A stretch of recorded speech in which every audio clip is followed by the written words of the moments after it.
오늘 이 시간 여러분의 발걸음이 복되어서 2층 그리고 3층 영상으로 예배드리는 모든 성도들에게 크신 은혜가 임하길 주의 이름으로 축원합니다. 오늘 말씀의 제목은 스스로 뉘우쳐 스스로 목매어, 이런 제목으로 은혜를 나누겠습니다.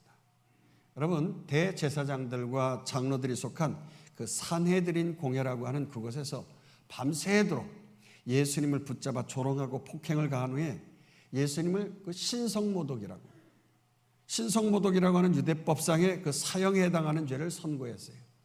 유대법상의 사형 선고.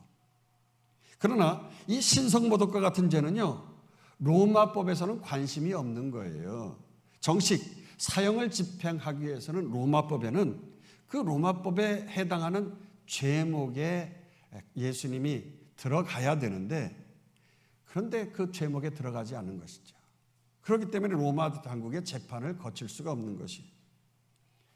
당시 로마의 관리들은 아침 일찍부터 일을 하기 시작해서 날씨가 더워지는 한낮이 되기 전에 공식적인 일을 마치게 되어진 것입니다. 오늘날도 로마에 가면 낮 시간 더워지면 저녁 시간까지는 잠을 자요. 그런 법이 있단 말이에요.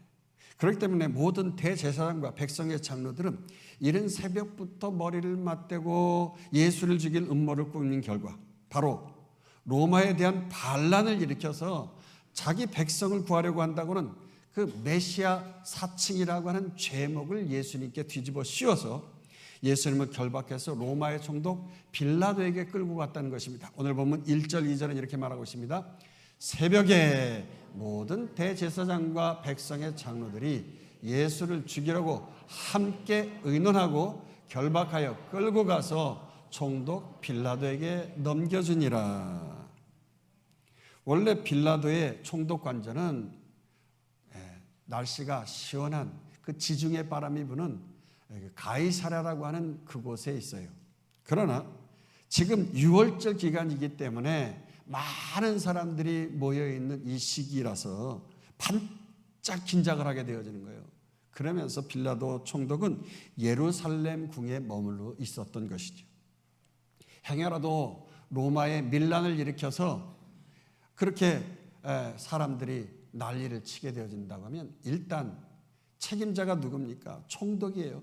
총독부터 옷을 벗게 되어지는 거 아니겠습니까? 또 반란군을 진압하지 못하면 자신의 목숨뿐 아니라 로마의 모든 사람들이 어려움을 당하기 때문에 그만큼 정치적 반역자의 죄악은 중차대한 죄악으로 그래서 다스렸던 것입니다. 이때 가룟 유다는 이런 죄목으로 예수님의 유죄 판결을 받게 된 걸 보고서야 사실 예수님은 전혀 로마에 대항한 적이 없거든요. 오히려 가이사의 세금은 가이사에게 내라고 그렇게 자신들에게 가르치셨잖아요. 그걸 생각하니까 아니 이건 아니지. 사실 우리 예수님은 아무 죄도 없지 하면서 오늘 본문에 스스로 뉘우쳤다는 거예요. 스스로 깨달은 거예요. 그래서 3절 4절은 이렇게 말씀하고 있습니다. 3절 4절 스크린. 그때 예수를 판 유다가 그의 정죄됨을 보고 스스로 뉘우쳐 그 은 30을 대제사장들과 장로들에게 도로 갖다 주며 이르되 내가 무죄한 피를 팔고 죄를 범하였도다 하니. 그렇습니다. 이 가룟 유다도 베드로와 마찬가지로 죄 없이 결박당하여 끌려가시는 예수님을 보고 뉘우친 겁니다. 그리고 아주 구체적인 행동으로 실행에 옮긴 거예요.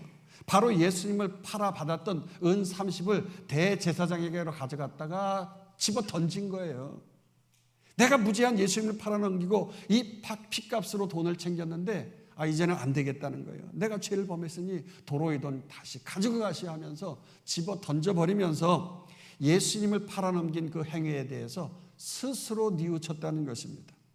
자, 그런데 여기서 본문에 스스로 뉘우쳐라고 하는 이 말이 번역되어진 헬라어는요, 메타노이아, 회개했다는 말이 아닌 것입니다. 헬라 원형 동사로 보면 메타멜로마이라고 해서 그저 마음의 변화만이 있었다는 거예요. 마음의 변화만. 자신이 무죄한 그 피를 팔았기 때문에 후회 막심하다는 거예요. 가책의 감정이 생겼다 이런 말이에요.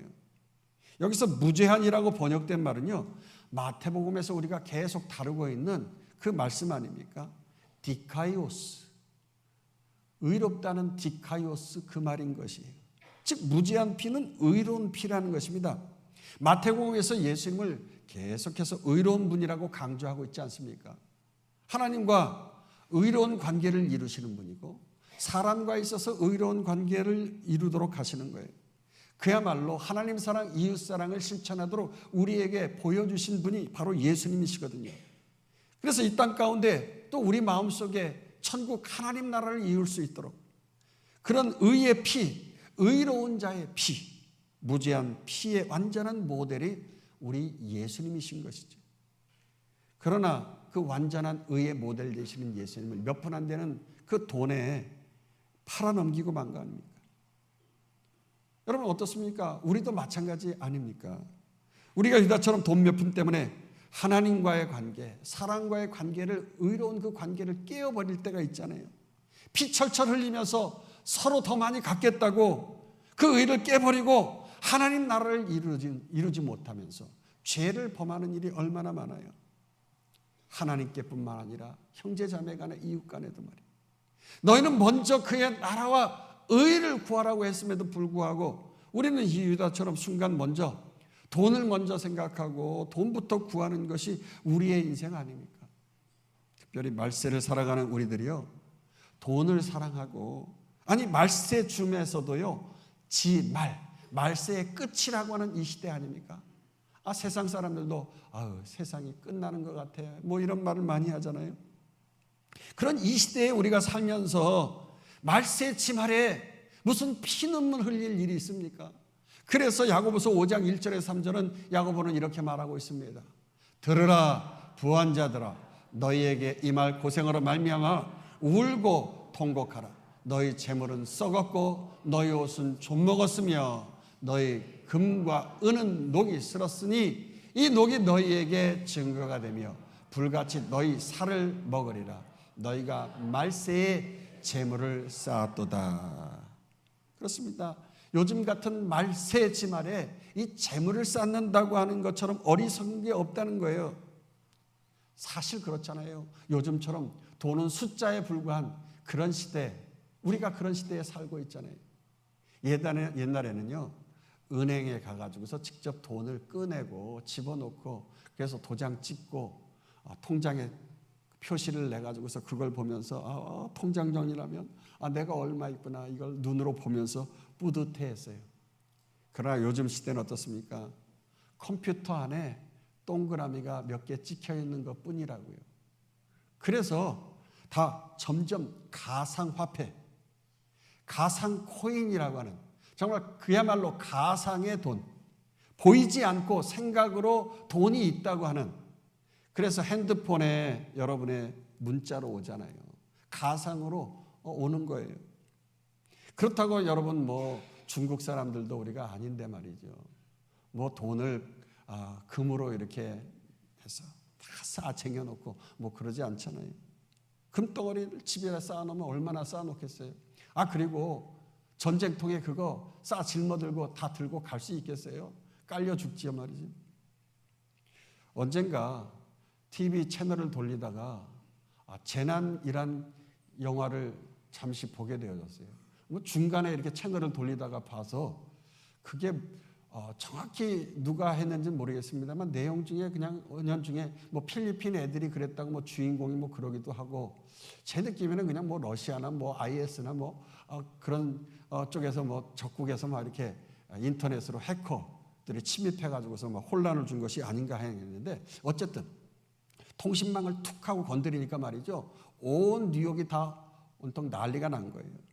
전산망이 마비가 되어지고 사고 팔 수도 없고, 그 무인으로 막 움직이는 테슬라, 그 테슬라가 말이죠, 고속도로를 가다가 이 통신망에 장애가 생기니까 어떤 특정한 장소로 다 모이는 거예요. 고속도로에서 막 모이는데 이게 무인으로 달리다 보니까 막 가서 들이받는 거예요. 그래가지고 테슬라 무덤이 막 생겨버리는 거예요.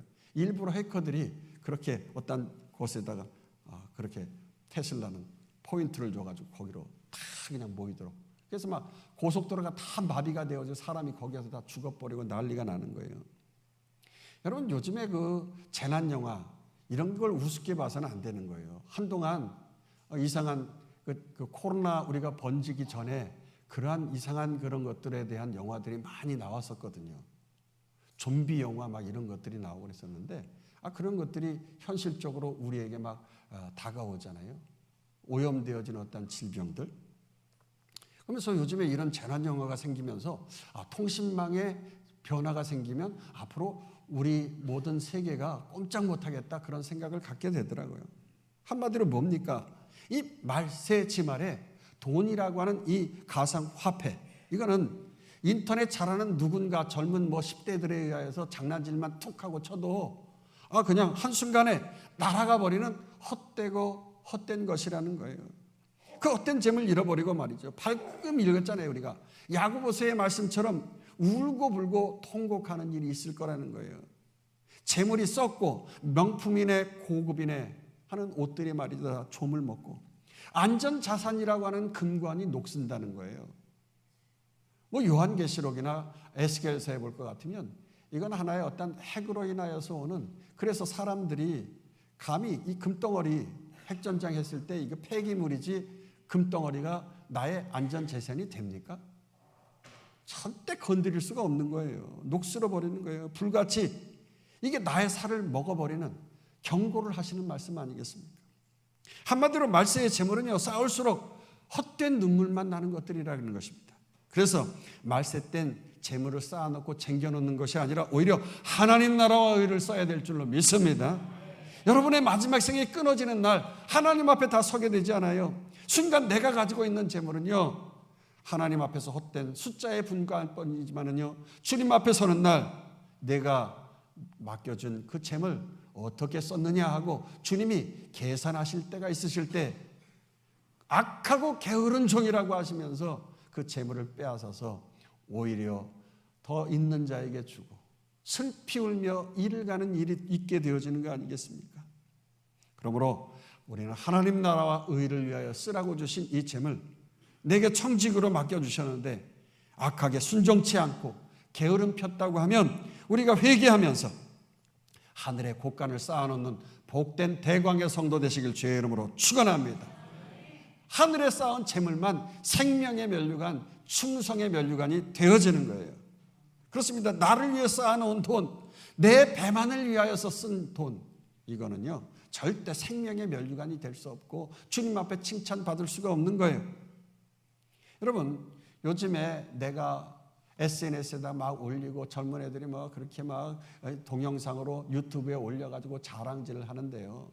나 이런 좋은 음식, 비싼 음식 먹었다고 자랑하고 말이죠. 멋부리고 난 좋은 집에 살고 좋은 차를 샀다고 자랑질 하는데 상대적으로 그걸 보는 사람들은 어때요? 허탈감에 빠지잖아요. 그래서 그걸 보고 나도 저렇게 살아야지 하면서 흉내내고 말이죠. 별의 별짓 다 하는 거예요. 그걸 하기 위해서 어떻게 합니까? 강도짓하고 살인해가지고서 빼앗아가지고서라도 내가 그것에 그렇게 삶을 살아보고 싶은 거예요. 또 한편으로는 반대로 왜 나는 저 사람처럼 저렇게 살지 못하지?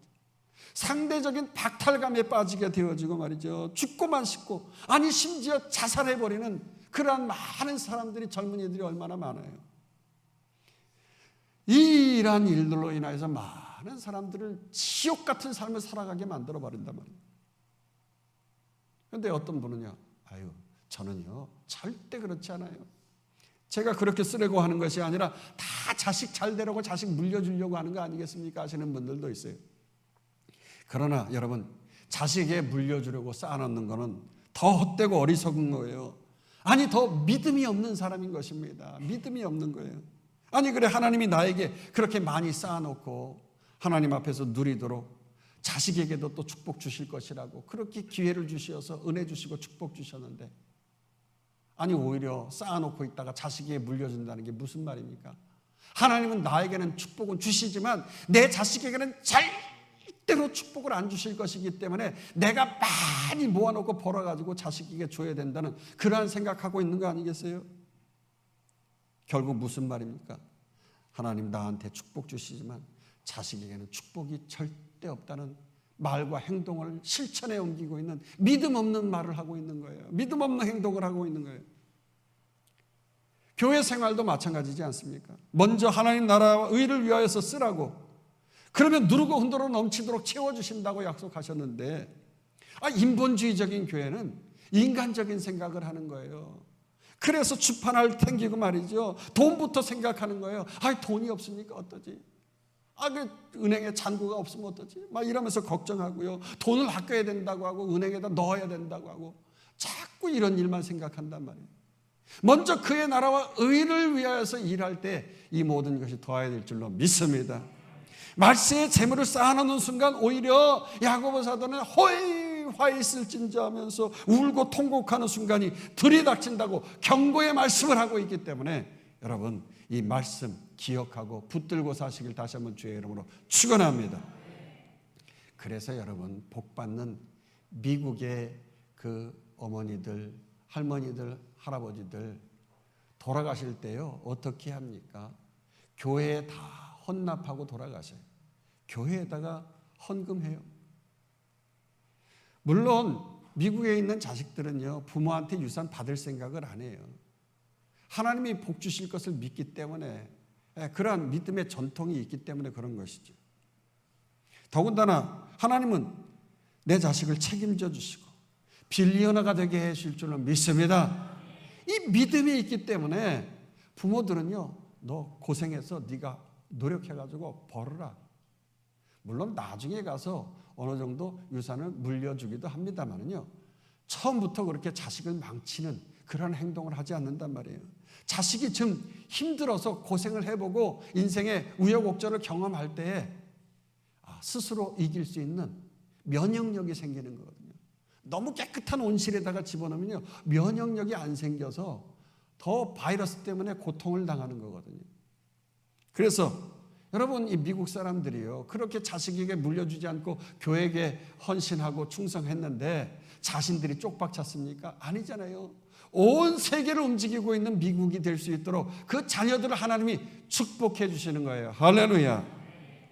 주님의 나라를 위해서 심은 자들은요, 내가 축복의 통로로 쓰임받도록 하나님께서 그 축복의 파이프라인을 통해서 나도 축복을 주시지만 우리의 자녀들을 통해서 그 축복의 통로가 파이프라인을 통해서 흘러넘치도록 허락해 주시는 줄로 믿습니다. 믿으시면 아멘, 아멘, 아멘. 그래요. 참, 그런데 유다가 어떻습니까? 순간 자신의 의로운 예수님의 피를 팔아가지고 돈 몇 푼 챙기는 그러한 죄를 범했다고 고백했잖아요.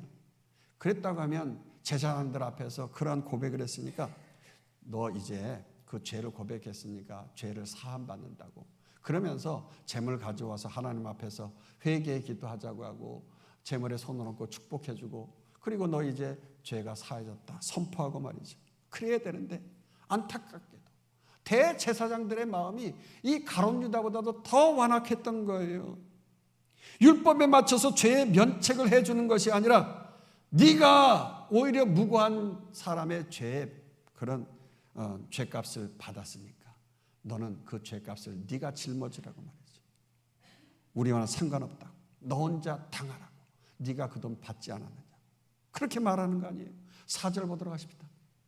4절. 이르되 내가 무죄한 피를 팔고 죄를 범하였도다 하니 그들이 이르되 그것이 우리에게 무슨 상관이냐, 내가 당하라 하거늘. 그러니 유다 역시 나도 더 이상 이 돈과 상관없다고 하면서 막 화가 치밀어 오르면서 말이죠, 이렇게 배신당한 불쾌감 때문에 그냥 성소에 들어가서 돈을 그냥 제사장들 앞에서 팍 집어 던진 거예요. 그러면서 예수님의 핏값의 책임을 오히려 제사장들에게 돌려버린 거죠. 그러면서 여기 보니까 스스로 또다시 중탄해한 일을 저지르게 되어진 것입니다. 5절 보도록 하십시다. 유다가 오늘 성소에 던져놓고 물러가서 스스로 목매어 죽은지라. 그렇습니다. 사실 베드로와 가룟 유다는 똑같이 예수님을 배신한 죄를 저질렀어요. 그리고 똑같이 자신의 죄를 돌아보고 뉘우쳤던 거죠. 그런데 이 가룟 유다에게 있어서 더 중요한 것이 있어야 되는데 그저 마음의 변화와 후회와 가책의 감정만 가지고 있어서는 안 되는 거예요. 뉘우치기만 할 것이 아니라 베드로처럼 주님의 말씀이 생각나야 됐어요. 말씀이. 베드로가 이때 무슨 말씀이 생각났어요? 닭 울기 전에 내가 나를 3번 부인하리라고 한 이 말씀이 생각나가지고서 주님 앞에서 눈물을 흘리며 회개했잖아요. 근데 가룟 유다도 이러한 때에 무슨 말씀이 생각나서야 할까요? 내가 의인을 부르러 온 것이 아니라 죄인을 불러 회개하러 왔다고. 그렇게 주님의 말씀이 생각나서야 하는 거 아니겠어요? 회개해야 한다. 그렇지, 내가 잘못했지. 그러면서 회개하러 오신 주님이 생각나고 주님 앞에서 주님 나 용서해 주세요 하면서 눈물을 흘리면서 나아가서야 해요. 근데 유다는 마귀가 말이죠, 예수님을 팔 생각을 쑥 집어넣는 순간부터 그는 안 되게 하고 망하게 하고 죽이는 그 사탄 마귀의 생각에 사로잡힌 거예요. 말씀에 사로잡힌 것이 아니라 사탄 마귀의 생각에 사로잡혀서 늘 예수님 팔 생각하고 돈깨에 손 집어넣을 생각하고 말이죠. 그러다가 홀라당 예수님 팔아버린 거예요. 그러더니 회개하기는커녕 사탄 마귀의 생각에 오히려 사로잡혀서 자살해버리고 말았다는 거죠. 그렇습니다. 오늘 제목처럼 유다는 스스로 뉘우치고 스스로 목매어 죽었습니다. 무슨 말이에요? 자기 생각대로 살았다는 거예요. 자기 생각대로. 죄를 깨달을 때에도 말씀적이지 않은 이 악한 본성에서 나오는 내 생각으로 모든 것을 판단한 거예요.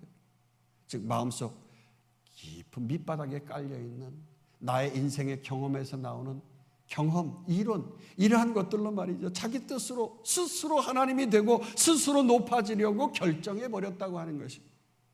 베드로처럼 모든 생각을 높고 높으신 그 하나님의 말씀으로, 그 하나님의 뜻으로 통치받고 내가 다스림받지 못했구나, 주여 나를 용서하여 주시옵소서 하면서 자기 생각, 스스로의 생각을 내려놓아야 되는데 그렇지 못했다는 것입니다. 그래서 회개라고 하는 것이 헬라어로 메타노이아라고 하는 것인데요, 이 메타노이아는 메타라고 하는 위라고 하는 것과 누스, 마음이라고 하는 이게 위와 마음이라고 하는 메타누스, 위에 있는 마음, 이것이 합성어가 되어진 것이 곧 회개라고 하는 거예요. 인간적인 본성, 낮은 마음, 낮은 생각에서 하나님의 높은 마음, 높은 말씀으로 돌이켜 나간다는 뜻이 회개인 것이, 즉 하나님의 말씀으로 내가 통치받고 다스림 받겠다고 하는 그 자세를 갖는 것이 진정한 회개인 줄로 믿습니다. 이렇게 자신의 치욕과 수치와 연약한 영혼을 주님께 맡겨드리면서 상하고 통회하는 마음으로 높으신 주님께로 나아갔더니 주님께서 진정으로 통회하고 상한 마음 멸시치 아니하시고 오히려 상한 심령 찾으실 뿐만 아니라 돌봐주시고 위로해 주시고 회복해 주시는 줄로 믿습니다. 그래서 고린도후서 10장 4절에서 5절 이렇게 말씀하고 있습니다. 우리의 싸우는 무기는 육신에 속한 것이 아니요 오직 어떤 견고한 진도 무너뜨리는 하나님의 능력이라. 모든 이론을 무너뜨리며 하나님 아는 것을 대적하여 높아진 것을 다 무너뜨리고 모든 생각을 사로잡아 그리스도에게 복종하게 하니. 그렇습니다. 낮고 본성적인 육체에 속한 나의 생각의 틀, 이 나의 생각의 틀, 이걸 프레임이라고 하죠. 생각의 프레임, 액자 같은 거, 딱 짜여진 거. 한번 그게 생각하면 그 고정관념이 돼가지고 꼭 그렇게 해야 되는 거예요. 사탄이 그렇게 심어놓으면 말이죠, 그렇게 견고한 진, 그거 파하지 못하고 말이죠, 거기로 나아가는 거예요. 하나님 말씀보다 높아진 나의 어떠한 이론, 이거 그냥 무너뜨려야 되는데 말이죠, 이걸 파하지 못하고 그냥 내 고집, 내 생각대로 하나님 되고자 하는 생각에 사로잡혀서 그 말씀 앞에서 납작거리지 못하는 그러한 생각, 여러분 우리 모두를 파하기를 주의 이름으로 축원합니다. 여러분 어떻습니까? 우리가 주님의 제자라고 하면서 겉으로는 그런 척하면서 말이죠, 아직 말씀적이지 않고 내 생각, 내 뜻을 강하게 비치면서 교회에서 충성하려고 헌신하려고 한다면 이거 절대 안 되는 것입니다. 주님의 제자라고 하면 그저 말씀 생각하고 말씀의 근거에서 납작 엎드리고 주님의 뜻대로 살아야 될 줄로 믿습니다. 나는 그저 주님 앞에서 죽어야 되는 거예요. 어떻게? 십자가 앞에서 주님이 죽으신 것처럼 말이에요. 할렐루야. 내가 자꾸 살려고 하니까 나를 드러내고 뽐내려고 하다가 결국에는 나의 이론, 내 생각, 내 경험이 자꾸 나오는 거예요. 그래서 보란듯이 내 스스로 하나님 되고 말이죠. 예수님을 팔아넘기게 되어지고 십자가에 못 박는 일을 그렇게 해버리고 마는 거란 말이에요. 그렇습니다. 우리 성도들은 죄 짓지 않고 살아가는 것도 중요하지만 더 중요한 일은 죄 지었을 때 그 죄를 깨닫고 철저히 회개하면서 주님께로 나아가야 될 줄로 믿습니다. 베드로는 지금 이런 회개를 통해서 그야말로 회개에 합당한 열매를 맺고 메타, 그 높으신 하나님 나라의 의를 이 땅에 이루는 가운데 위대한 사도로 쓰임받지 않았어요. 그렇습니다. 유다와 베드로의 차이가 바로 여기에 있는 것입니다. 베드로라고 뭐 죽고 싶은 마음이 없었겠어요. 그도 정말 치욕스러워서 유다처럼 죽고 싶은 마음이 있었던 거예요.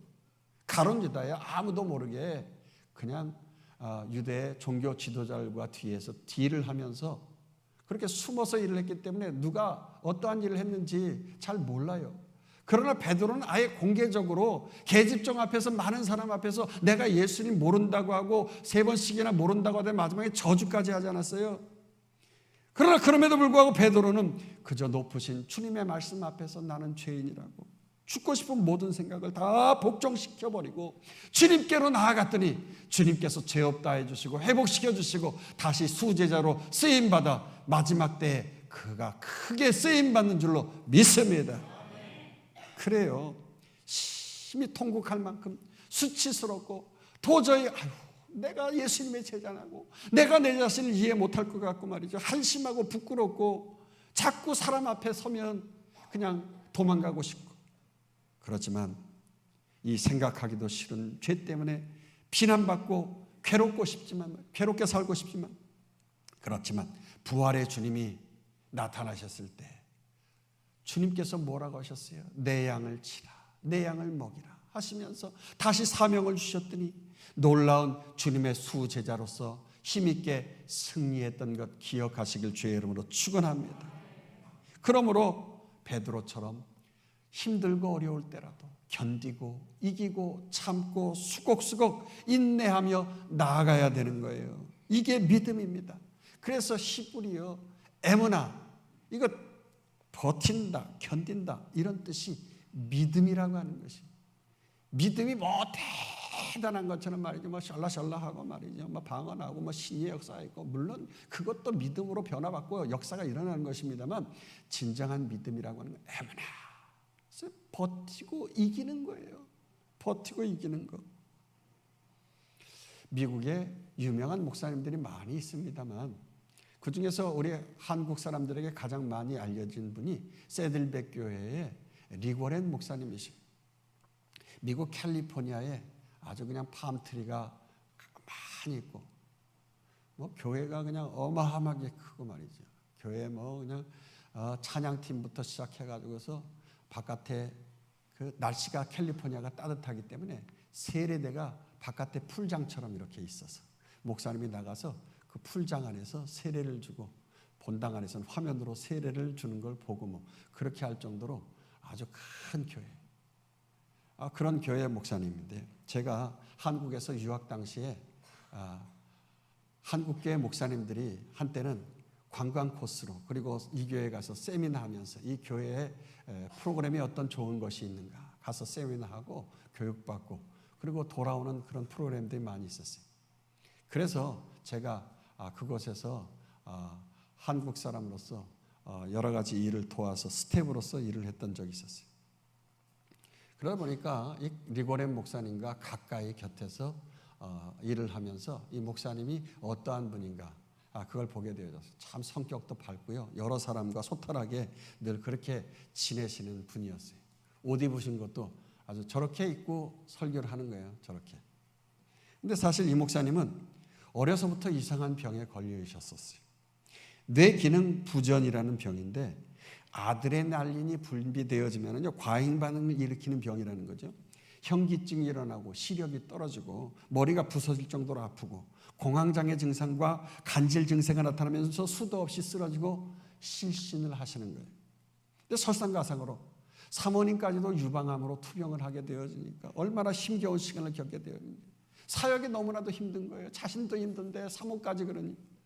그래서 그럼에도 견디며 이기며 훌륭하게 사역을 해가지고 미국 전역에서 아니 전 세계에서 큰 교회를 이루어서 그렇게 그 교회에 보러 오는 거예요.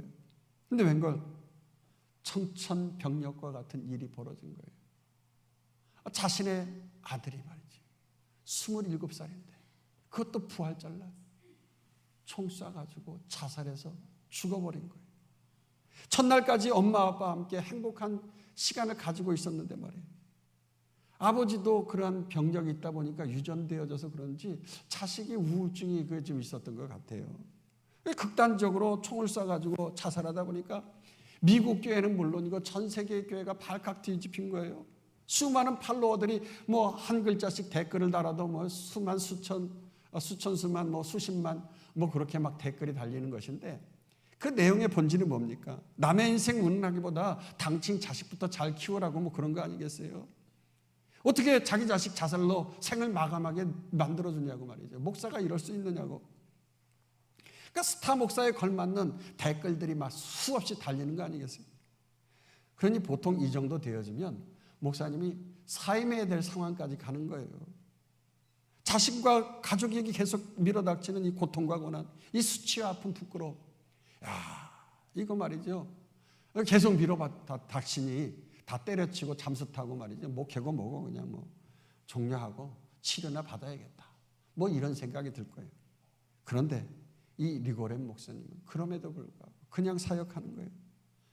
그걸 보면서 야, 큰 목사님, 스타 목사님은 역시 믿음도 다르구나.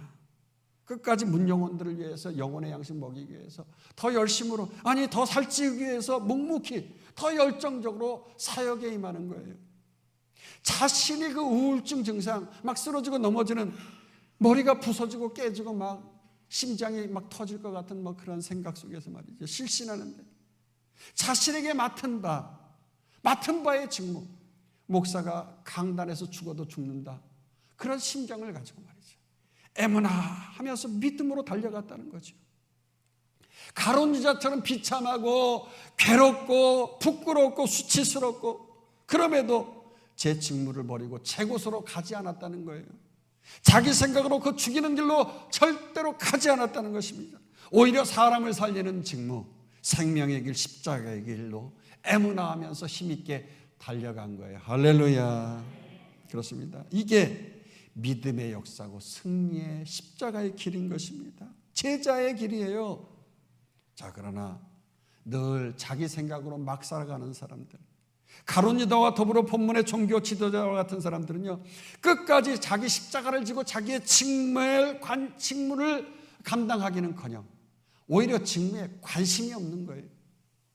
저가 자기들의 욕심, 자기 생각, 이 모든 이런 기치를 높이 쳐들고 끝까지 스스로가 하나님 되고자 하는 거예요. 스스로가 6절에서 7절 보십니다. 대제사장들이 근을 거두며 이르되 이것은 핏값이라 성전고에 넣어둠이 옳지 않다.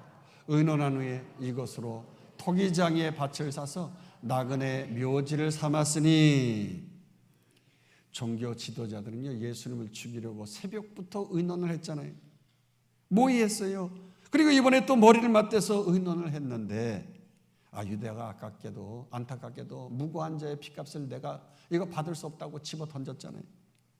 고백하고 가룟 유다가 집어 던진 그 핏값, 그것을 이 대제사장들과 장로들은 네가 당하라고 말했죠. 우리가 왜 무죄한 자의 핏값을 뒤집어 쓰느냐고 하면서 유다로 하여금 스스로 자살해서 죽게 만들어 버리지 않았습니까? 결국 저들이 머리를 맞대고 한 일이 뭡니까? 사람을 살리고 생명을 살리는 일, 저들의 직무를 감당하기보다는요, 사람을 오히려 죽이고 말이죠, 오히려 선한 의의 복음의 전파자인 예수님까지도 죽이는 일을 감당하는, 오히려 이율 배반한 저지르는 이러한 사람들이 되고 말았잖아요. 그러면서 그들이 한 일이 뭡니까? 여러분, 우리가 무고한 자의 핏값을 받았으니까 이 핏값, 이 성전고의 더러운 이 핏값을 쟁여놓을 수 없잖아요. 그러니 우리가 이거 나그네, 불쌍한 나그네를 위해서 사용합시다. 선량한 척, 이율배반적인 말을 하고 있어요. 길 가다가 강도 만난 선한 사마리아인처럼 말이죠. 그렇게 강도 만나가지고 죽은 나그네들이 있다고 하면 장례 치러줄 사람이 없으니 방치된 시체 얼마나 불쌍합니까? 우리가 도와줘야 되지 않겠어요? 묘지를 한번 사십시다. 마침 토기장이가 이 30냥, 은 30냥에 이걸 내놓았으니까 우리가 이거 사가지고 그 약한 자들을 위해서 묘지를 삼읍시다 라고 했어요. 그런데 여러분, 웬걸요? 웬걸? 사실 이 토기장이의 밭을 사가지고 나그네의 묘지를 삼았는데 그곳이 가룟 유다가 스스로 목매어 죽은 나그네 된 자가 되지 않았어요? 사도행전 1장에서 유다가 이곳에 목매달아 죽을 때 아마 도중에 끈이 풀러졌든지 끊어졌든지, 뭐 오늘날처럼 뭐 나이론 끈, 튼튼한 끈이 아니라 말이죠. 뭐 대충 옷 찢어가지고서 그렇게 매달았겠지요. 그때 이게 뚝하니 떨어졌는데 아마 땅바닥에 날카로운 나뭇가지가 있든지 돌뿌리가 있든지 떨어지면서 그냥 거기에 찍혀가지고 창자가 터지면서 피가 흘러나오고 죽은 거예요. 그래서 그 밭을 아겔다마, 피밭이라고 부르게 되었다는 것이죠. 이 8절 보도록 하십니다. 그러므로 오늘날까지 그 밭을 피밭이라 일컫느니라. 아유, 정말 얼마나 끔찍하고 지저분하고 이율배반적인 이러한 이야기입니까? 그런데 참 하나님은 이 끔찍한 일조차도 모아서 쭈물떡해서 합력하여 선을 이루시는 줄로 믿습니다. 헛되고 헛된 자기의 뜻과 외식을 떠는 사람들을 사용해서라도 당신의 주권, 그 예언의 말씀을 이루어 가시는 분이 하나님이신 줄 믿습니다. 그래서 구원의 역사를 완성하시는 메시아이신 예수님을 찬양하고 있는 거예요. 9절에서 10절 보도록 하십시다. 이에 선자 예레미야를 통하여 하신 말씀이 이루어졌나니 일렀을 때 그들이 그 가격 매겨진 자 곧 이스라엘 자손 중에서 가격 매긴 자의 가격 곧 은 30을 가지고 토기장의 밭으로 주었으니 이는 주께서 내게 명하신 바와 같으니라 하였더라. 비록 토기장의 밭, 그 피값으로 산 값의 토기장의 밭이었지만 그것은 주님의 예언의 말씀을 이루는 그 놀라운 은혜의 밭이 되어졌다는 것이죠. 그런데 이 토기장의 밭은 흰놈의 골짜기, 흰놈의 계곡에 있는 곳이에요. 이 흰놈의 계곡은 이스라엘 백성들이 하나님을 떠나 살 때에 어떠한 일을 벌였는 줄 아세요? 자기의 자식을 잡아가지고 그 우상신에게 인신제물로 바쳤던 거예요. 그래서 거기에서 그곳에다가 자식을 묻어 놓았던. 그러니까 수많은 무고한 생명이 사륙당해 있는 장소가 그곳이죠. 그래서 예레미야 19장 1절에서 4절, 스가랴 11장 12절에서 13절에 보면 이런 흰놈의 계곡에 있는 토기장의 밭에 대한 예언의 말씀이 계속 나오고 있단 말이에요. 그만큼 예수님의 피값은 형편없는 가치, 그 가치로 평가되고 버림받게 된다는 예언의 말씀을 이루신 것이라는 것입니다. 말씀을 마칩시다. 지금 이 세상 나라가 점점 마지막 때가 되어질수록 사람들은 불행하다고 하고 지옥을 맛보고 있잖아요. 왜 그렇습니까? 그건 바로 너 스스로 하나님 되라고 하는 사탄의 말에 통치와 다스림을 받고 사람들이 살아가고 있기 때문에 그런 거 아니겠습니까? 자기 소견에 오른 대로 스스로 옳다고, 스스로 내가 이렇게 할 수 있다고 말이죠. 워라벨 그러면서 나 혼자 행복하면 된다고, 시집장 가도 안 가고 말이죠. 그렇게 나 혼자 행복을 위하여서 외치면 자기의 소견에 오른 대로 살아가다 보니까 심지어 나라도 망할 상황까지 가는 거예요.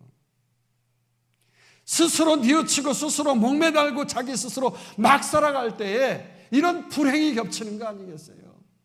젊은이들이 자식을 낳지 않아서 다음 세대가 부양이 안 되고 부모 세대가 부양이 안 되고 점점 나라가 이제 쪽박차는 이러한 시대가 오고 있잖아요.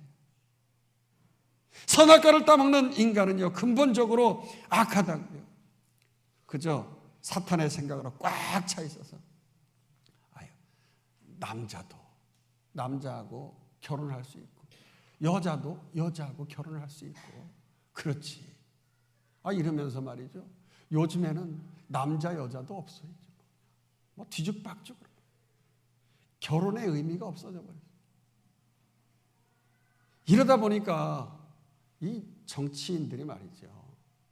이 사회가 뭐 어떻게 돌아가는지 나라의 법을 그냥 그렇게 바꿔가지고 아예 기독교 복음을 말살하려고 하는 이러한 상황까지 가서 지난주에 우리 기독교 많은 분들이 모여가지고 뭐 집단으로 모여서 집회까지 하고 그러잖아요.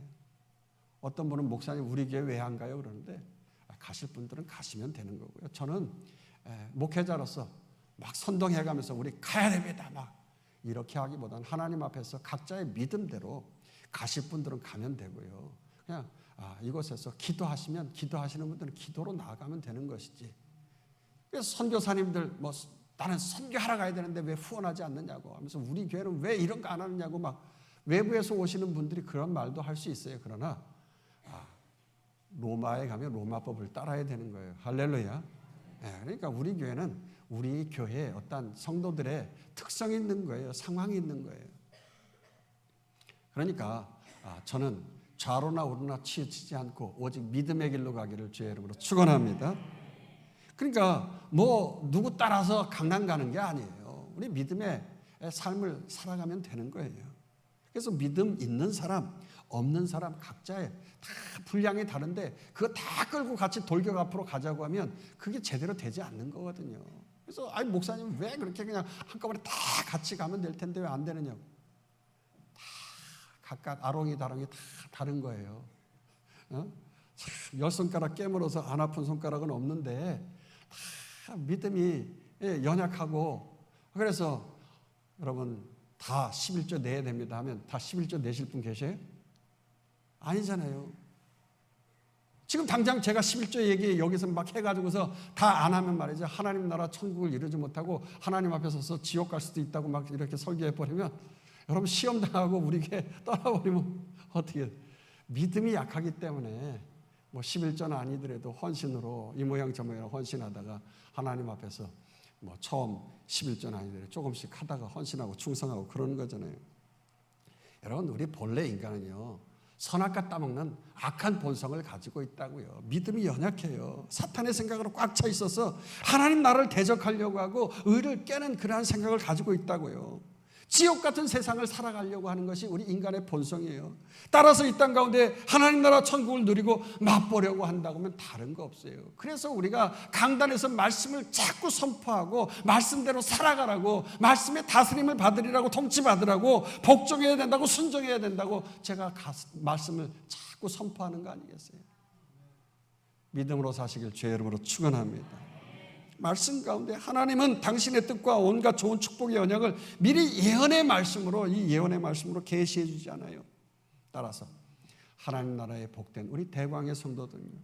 내가 스스로 하나님 되어져서 내 생각대로 이렇게 하자 저렇게 하자 교회를 이렇게 해야 된다고 저렇게 해야 된다고 절대 그래서는 안 되는 거예요.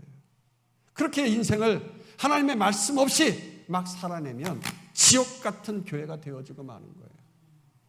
그죠? 하루하루 순간순간 때마다 일마다 말씀으로 내 모든 생각을 새롭게 복종하면서 납작 엎드려서 주님 앞에 기도로 나아가고 말씀으로 나아가면서 우리가 다스림을 받아야 돼. 이번 한 주간 동안도 그죠? 내 스스로 나는 주님 아무것도 할 수 없습니다. 주님 말씀하여 주시옵소서. 주님 말씀이 생각나게 하여 주시옵소서. 말씀만 생각하고 말씀 따라가는 복된 우리와 우리의 자녀 되기를 주의 이름으로 축원합니다. 축원합니다. 축원합니다. 우리 함께 합심해서 기도하겠습니다. 스스로